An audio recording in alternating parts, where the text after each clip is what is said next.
Dosis de ciencia. Hoy casi un avión. Bienvenidos a Dosis de Ciencia, este espacio en el que compartimos con el profe Mario Vázquez. Profe, bienvenido, ¿cómo ha estado? Muy bien, muchas gracias, Joana. Aquí contentos de estar otra vez en esta dosis. En este caso hablamos de casi un avión. A mí me han dicho que casi es nada. Entonces no sé aquí qué tendremos, si medio avión, si una partecita del avión. Así que usted aquí nos ha sorprendido con un montón de historias, hasta un avión inflable. Así que no sé con qué nos saldrá el día de hoy. Yo casi que te diría que más que medio avión, yo creo que hoy podríamos hablar de un tercio de avión, que podría haber sido otro título provocativo para la dosis. Si no llegó a ser exactamente el avión que se pensaba, pero alcanzó a ser algo, parte del avión.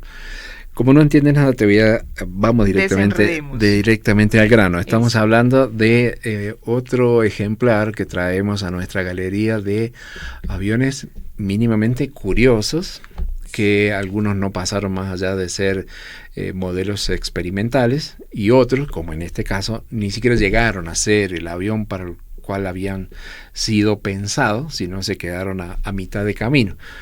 Y tal vez encontramos algo, hay un hilo conductor, porque en este caso es un avión de origen ruso, de la época de la Unión Soviética, y ya hemos hablado de varios ejemplos, ¿te acuerdas del Buran? Hemos hablado de distintos tipos de desarrollos que prometían ser muy muy buenos, pero por cuestiones políticas, por cuestiones económicas, quedaron a mitad de camino. Así es. Este quedó efectivamente a mitad de camino, y además con la cuestión de la Guerra Fría eran cosas que no se podían conocer en Occidente, y cuando se terminan conociendo es porque se sacan fotografías o porque se encuentran restos, como en este caso, de naves que se ven como mínimo muy extrañas. Y este era el caso de un avión que prometía ser algo realmente muy grande. No existe un equivalente en este momento, y el avión se llamaba Bartini-Beriev y tenía una sigla que era VVA-14. Ya después te digo por qué mencioné eso, la sigla. Lo otro es que llama la atención que el nombre tiene dos palabras, Bartini y Beriev. Beriev te suena muy ruso, o ruso te suena por lo pronto. Me suena, aquí no es colombiano. Bueno, ya hemos avanzado un poquito. Y Bartini no me suena muy ruso, sino más bien como italiano, que estamos como por ahí acostumbrados a esas terminaciones. Exactamente, y tiene que ver porque el diseñador era efectivamente de origen italiano, Robert Bartini, que ya hemos hablado de otros italianos que también tenían unos diseños muy particulares, y Bartini es este diseñador, el que hace este avión ruso. Y tenía una idea muy, muy particular. Era un avión muy, muy grande. ¿Y por qué se hace este diseño? Bueno, hay que pensar en el contexto. Te decía que tenía que ver con la Guerra Fría. Se trabaja en el diseño de este avión. Estamos hablando inclusive ya llegado a los años 80. Todavía se intentaba manejar este avión. El primer prototipo vuela en el año 1972, el 4 de septiembre. Y este avión se desarrolló como una contramedida a un desarrollo de americano, porque estábamos en esa guerra, en esa competencia. ¿Y a cuál desarrollo me refiero? A cuando los americanos empiezan a montar misiles con armas atómicas en submarinos. Entonces, desde un submarino se pueden lanzar un misil. Y cuando tienes un país que tiene muchos kilómetros de costa, eso es una cuestión peligrosa, de que el submarino con la posibilidad de no ser descubierto, encima llevar un misil que pueda lanzarlo, es algo peligroso, como mínimo. Entonces se desarrollan como medidas antisubmarinas, buscar la manera de detectar a dónde están esos submarinos. Se hace actualmente también. Y la aviación en ese sentido desarrollaron muchos aviones que tenían ese propósito, inclusive actualmente, como desde un avión poder descubrir por dónde anda un submarino. Este avión tenía el propósito de descubrir estos submarinos, tenía que cubrir muchos kilómetros de mar y poder destruirlo. Entonces tenía que tener la posibilidad de estar en el mar, de moverse muchos kilómetros en el mar, de volar como un avión y de encima llevar mucha carga de armas. Eso es un desafío para el diseño. Y por eso tan grande. Y tenía que ser grande, claro. Entonces, aquí es donde también te va a recordar algo que hemos hablado en otra dosis. Nosotros hablamos ¿te acuerdas del monstruo del mar Caspio? Uh-huh. Que eran estos que no se sabían que era una mezcla, un híbrido entre avión y barco. En realidad no volaban como aviones, pero volaban digamos, a una pequeña altura sobre el mar y se desplazaban a gran velocidad. Esta era una apuesta superior, porque era hacer lo mismo, volar a gran velocidad sobre el mar, con lo cual nos recuerda a aquellos elementos que te acuerdas que volaban por el efecto suelo, o sea, que levantaban un poquito y volaban sobre el mar, pero también tenía que tener la capacidad de hacer eso y después levantarse y volar muy alto, 10.000 metros, 10 kilómetros de alto. Con lo cual tenías que levantar esa cosa pesada, que se estaba moviendo rápidamente, pero también tenía que tener motores que lo permitieran levantar del agua. Entonces era un desafío grande. De ahí viene el número 14 que dije recién en el nombre, porque tenía 14 motores. 2 motores enormes para levantarlo, tenía que tener esos se llaman pontones, como los que usan los hidroaviones, algún día hablaremos de eso, y eran como de caucho, como usan los hidrodeslizadores que se levantan con aire, y como un colchón de aire tienen abajo, se levantan cuando se prenden los motores y pueden ir sobre el agua y sobre la superficie de la tierra. Entonces este avión supuestamente iba a hacer eso. Supuestamente, o sea, había que hacerlo de a poquito porque eran muchos los desafíos. Don Bertini se le ocurre eso, deber tener esos pontones inflables, poder moverse sobre la superficie del agua, sobre superficies sólidas. Para eso usaba 2 motores poderosos para mover esa cosa pesada, pero después tenía que tener 12 motores, una batería de 12 motores para que tener la suficiente potencia de levantar esa cosa pesada hasta 10 kilómetros de altura. Y si todo eso funcionaba, además había que ponerle armas, con lo cual el peso era enorme.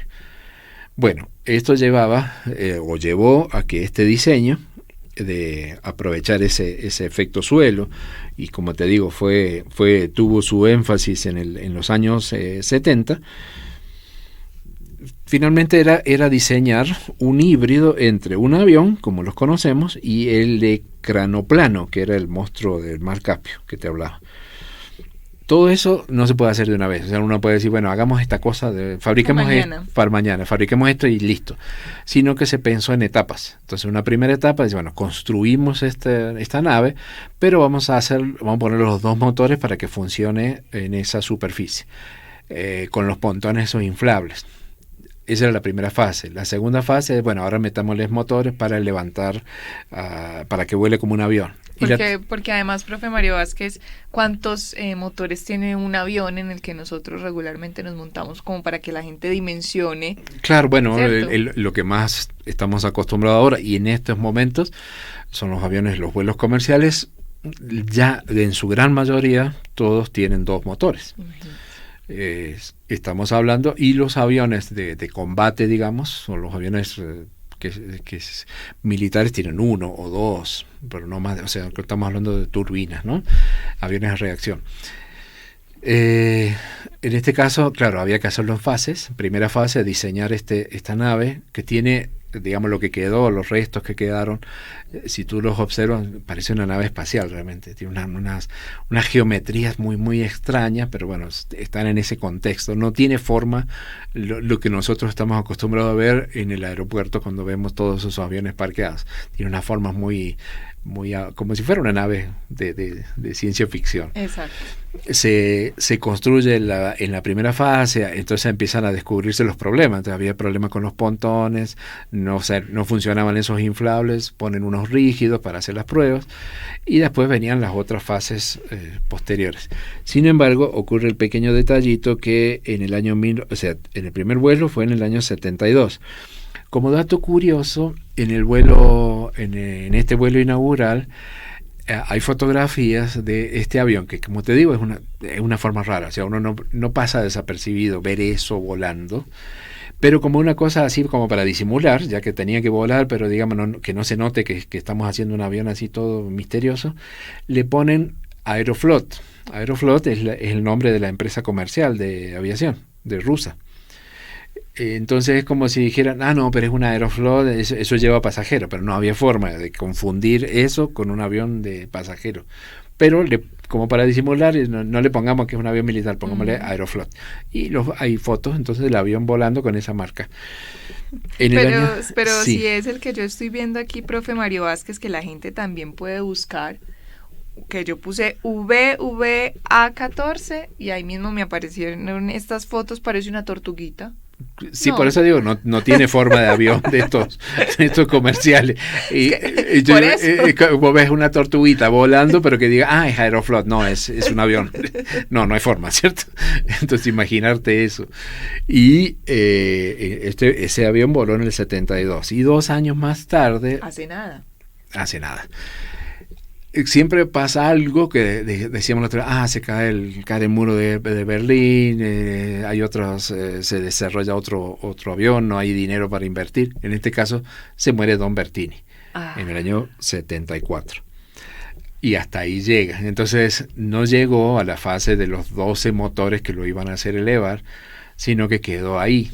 Y quedan ahí finalmente tirados por ahí los restos, pero son muy curiosos, llaman mucho la atención, de un avión que, claro, no fue ni medio avión, sino que en este caso, por eso te decía que casi que es un tercio de avión, porque solamente alcanzó a estar en la primera fase. Bueno, y ya de acuerdo con otras necesidades, otros asuntos como usted mencionaba, profe Mario Vázquez, que se dan otros desarrollos que dicen, no, que vamos a enredarnos con esto, tan difícil de hacer, tan difícil de lograr, más bien salgamos con esta seguramente no es que el mundo se convirtió en un lugar tranquilo y apacible, sino que encontraron otra forma de vigilar a los submarinos, seguramente ahí es donde tiene que ver más la cuestión satelital, la parte de investigación aeroespacial militar, donde se vigilan mutuamente, pero con satélites. Cada vez se utilizan, y actualmente se utilizan menos aviones para hacer espionaje, porque los modelos que conocemos son muy antiguos. Son de la época de la Guerra Fría, que se les ha estirado su vida.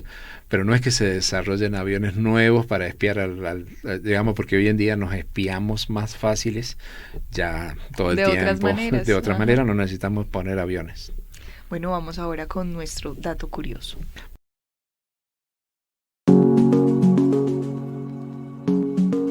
Psst, psst, atiende, aprende y sorprende. Aquí va el dato curioso. Te traje varios datos curiosos porque uniendo un tema con otro. Este avión, como decíamos que acabamos de hablar, tenía la particularidad de ser o pertenecer a la familia de los aviones anfibios. ¿Cierto? Porque pueden funcionar en el agua y en la tierra. Y claro, la palabrita anfibio no es fácil. Vamos a buscar anfibios en la naturaleza. Hay muchos. Sí. Algunos los conocemos fácilmente. Las ranas, los sapos. Ahí tenemos unos anfibios. Muy queridos por muchos. Muy queridos por muchos. Efectivamente, tienen su belleza, tienen su encanto. Sí.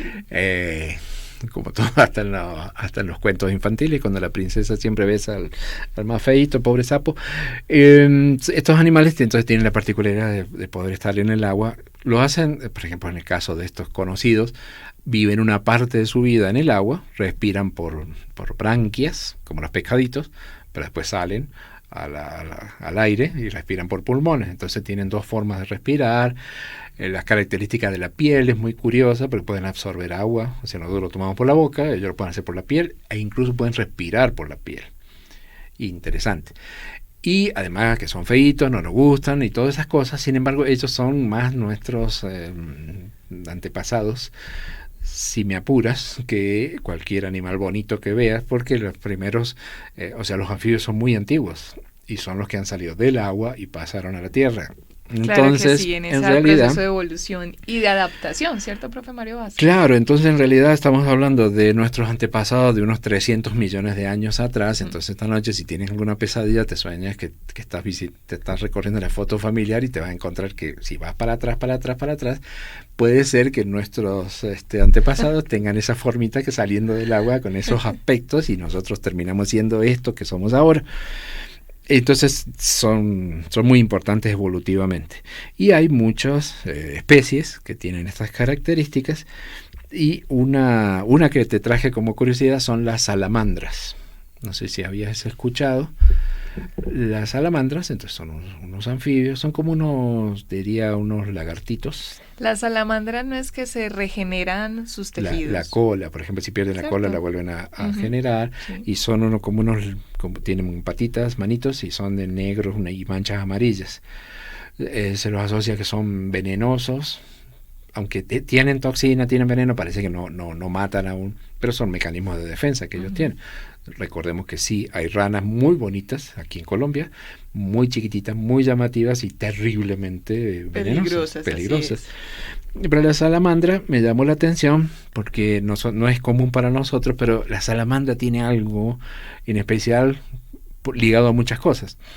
En lo personal, me recordó, acá no se ve, pero en tierras del sur la salamandra se utiliza para calefaccionar una casa. Dice, pusimos una salamandra, no ponen el animal, no me mire con esa cara, sino que es una estufa que se utiliza para calefaccionar, que la característica que tiene es una estufa, no es un hogar donde tú le pones leña, ¿cierto? La chimenea que estamos acostumbrados aquí, sino que está construida de hierro fundido. Entonces es como si fuera un recipiente de hierro fundido y adentro quemas lo que quieras.